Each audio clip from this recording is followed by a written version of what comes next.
no clear consensus or clear idea, maybe at least there's a consensus on whether the number's too low, too high, or just right. And then if you can't come up with a better idea, at least you can pass that on to the county. If you think it's too high of a number, at least then they will know that the planning commission thinks it's too high.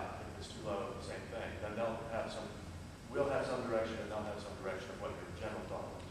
Okay, well, what if, we'll just, to make it simple, we'll just poll each other. That's okay, we'll go my member, and each one of us say, well, what our feedback is. Is it all right if we start? I think it's too high. Too high, okay. Too high. Okay. Okay. I'll throw myself, I think it's probably too high. Mr. Bennett? Do we feel comfortable coming up with a different number than 35, or do we I think we need to put that really in their lap. Okay. They may know of things that are coming that we are not privy to. Paul and them may have more input. I'd like to look more at the idea of the distance separation. I think that is fair, more fair. But it, it certainly has problems as well. Or 35 not to exceed, 35.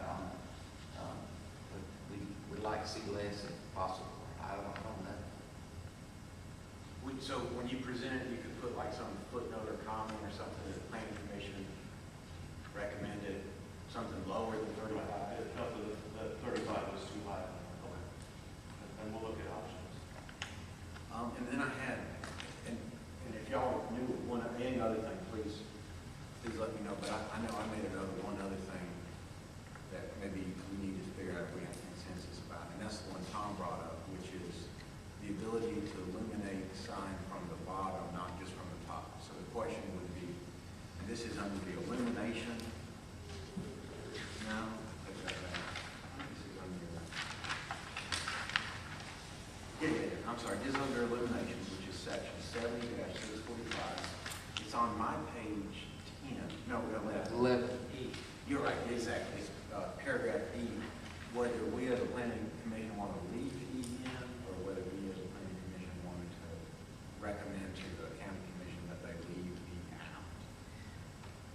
Do you want to just poll each other again? Well, could we leave E in as long as it follows F? Not being a hindrance. You know what I'm saying? Okay, so E would say Ground or above. all the old signs, nothing has to change. So Tom, who has a sign that's illuminated from the bottom that's more than 10 feet up, he doesn't have to do it. But if E stays in place, all new signs that are more than 10 foot will have to be designed in such a way that the bulbs are on top of the sign and illuminate down. Okay. And 'Cause that's the way it is, though, isn't it? Yes. That's the way it is now. This is located above the sign area firing downward. So that would be all new signs. all new signs, it wouldn't affect somebody who owns an old sign that illuminates up. Is that correct? It's not going to affect the older ones? They're not going to have to bring it up to code? All right. You'd say leave it in. What do you think? Yeah, I'm fine with it. Leave it in. Take it out. Or you said that was the sign businesses had a problem with that as far as maintenance. The billboard company said that it was harder to change the bulbs, basically. They felt it was more efficient for them to have the bulbs at the bottom firing upwards. Just put more cost on your small businesses. And they got the same problem as building. I agree. Well, you could leave E and just take out the text like you talked about earlier, where it just says located above the sign area firing downward. Just take that part of it out, and it'll be fine. Main thing is just not visible to passing motorists.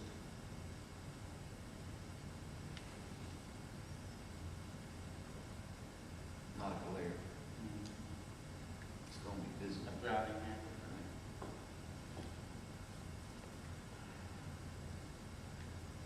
Clay, you said you wanted to leave it out. Just leave it out, because F covers it. Okay. And just posing myself, I thought I would leave it out too. Mr. Batten, did you have an opinion one way or the other? I thought you should leave it out. Leave that. Okay. All right. And then,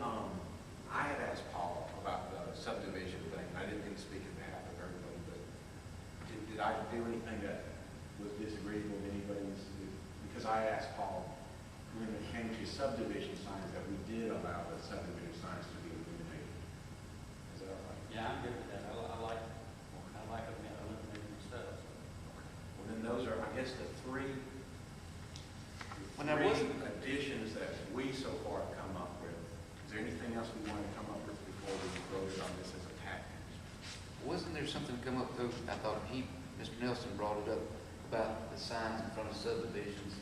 Of course, I think they should be illuminated where you can see where you're turning into and read what subdivision you're at. But now he brought up something about something that changes in residential districts. Yeah, put multi-message signs. Yeah, those See, and subdivision I signs. didn't like that. I know you did, but I didn't really like that.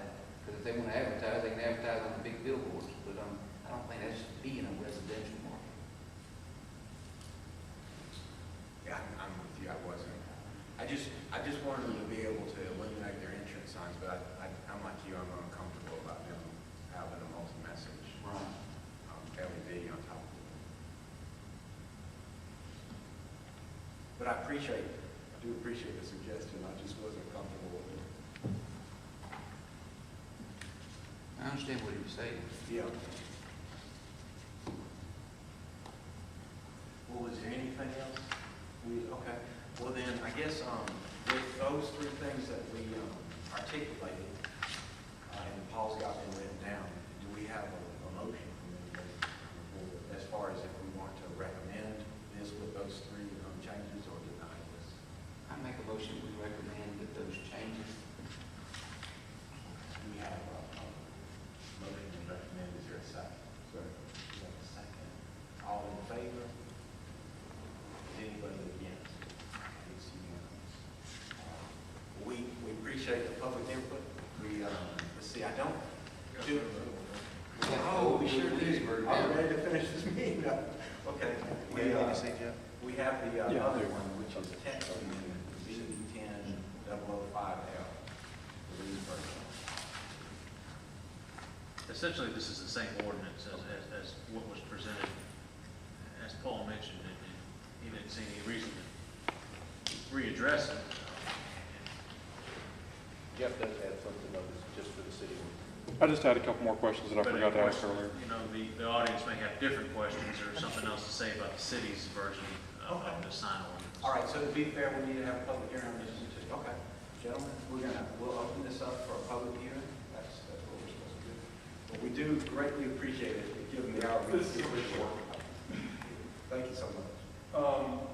Obviously, I'm not bringing my notes up, so I'm not. I just had two quick questions that I forgot to ask earlier. One was about the grandfather. I read this pretty extensively, as y'all saw earlier. The only thing that I saw noted being grandfathered in at all was billboards. So when Paul keeps talking about all these existing signs being grandfathered in, I'm curious as to exactly where. It could very well be in there, I just missed it. Understandable, I do that sometimes, not a big deal. I just didn't notice it, so I'm just curious as to where it is. The other thing was the 19 Lido 82 quarters. What about Forster? We're starting to develop it pretty extensively, at least at 19. And I was under the impression that we were going to try to start pushing it eastward on Forster. Could be wrong about that. Westwood. Commercial only runs out so far that way, doesn't it? Yeah, I think so. I think commercial and Forester only goes down to the railroad tracks. You're thinking, and you're thinking stops. about, you're thinking about right now. You're not thinking 5 years from now. Well, that's the future plan, is not correct, Marshall, or Paul? Well, without a map in front of me, I'd hesitate to answer that question. Okay. Well, I might be missing the point, because at one point, it mentioned the road specifically, but then we changed it to district specifically, so. Okay, in that case, that's my question. Based on something. I apologize. And it was because of your input. Okay. Thank you. That's all I had.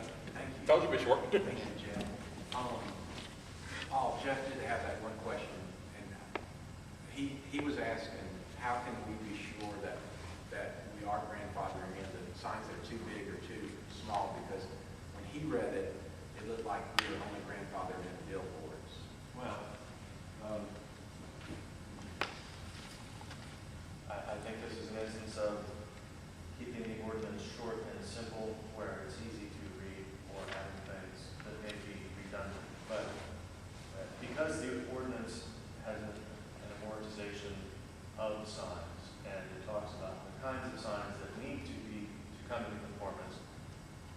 doesn't mention any other sign, it can be assumed that the only signs that need to come into conformance are the ones mentioned, the rest of them do not. Okay. But That's a good answer. at the same time, I think a paragraph could easily be added that just says non-conforming signs. So all non-conforming signs as of the date of the adoption of this ordinance, except as provided in section whatever, shall be grandfathered in, or whatever. And that, it could be done easily enough in a small enough space, but it is just one of those things that it's kind of there, but it's there by its absence.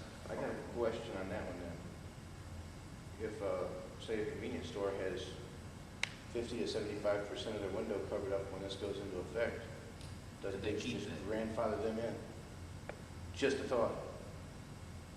Well, there's certainly intricacies of enforcing that, whether that is difficult. But I would say no, because unless they keep those Winston ads for $1.99 and never go up on the price and never change them, they're putting new signs in constantly.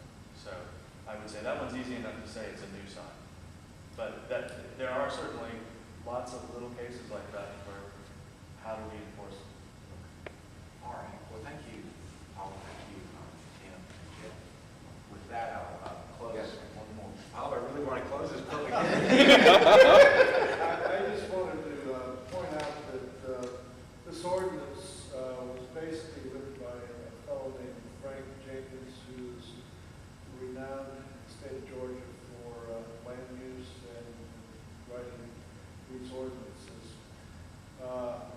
With that, we still will take the information that was presented here tonight about the issues of whether it's legal or not, and turn this over to our county attorney to review prior to going forward to the board of commissioners. Okay, thank you very much. I think that's what some of the members of the public wanted to hear. Well, with that, I'd like to go ahead and close our public hearing on Z10-005L. And I assume that if we looked upon this favorably, it would be with the same three, exclusions that we are already articulated, Paul, so we don't need to go ahead and tell them that. Well, If you remember. Okay, well, just clarify, what's the city number? Is it 35 or what is it? It's not 35. They have not come up with a number, but So you can't do that one. No, because they said, Tim, they said earlier that they thought the number was too high and that was going to be the recommendation. Right, but they don't know what the number is. That's why I'm just clarifying, so you Oh, can't okay. do All that. right. Okay, I got you. well, I So, can certainly tell them that you thought the number was too high in the county. yeah. How about I make this recommendation for the city council, because they're really hands-on about their ordinance, that we just want the city council to come up with their own number. Yeah. Yeah, they know their own city, what they want, so. With those three things, is there a motion? Close? Or is that maybe? Oh, we closed it, so it's a motion to recommend approval or recommend denial. I would recommend approval Okay, we have a motion. with the changes and then the passing on to the city to make their decision on the amount of billboards. We have a motion. Do we have a second? Second. We have a second. Defer to the city. Okay, we have a second from Mark. All in favor? Any opposed? It's unanimous. Okay. All right, and I don't see anything else on the agenda, so I was going to ask, has anybody got a motion to adjourn? I've got that one in. All right, a second.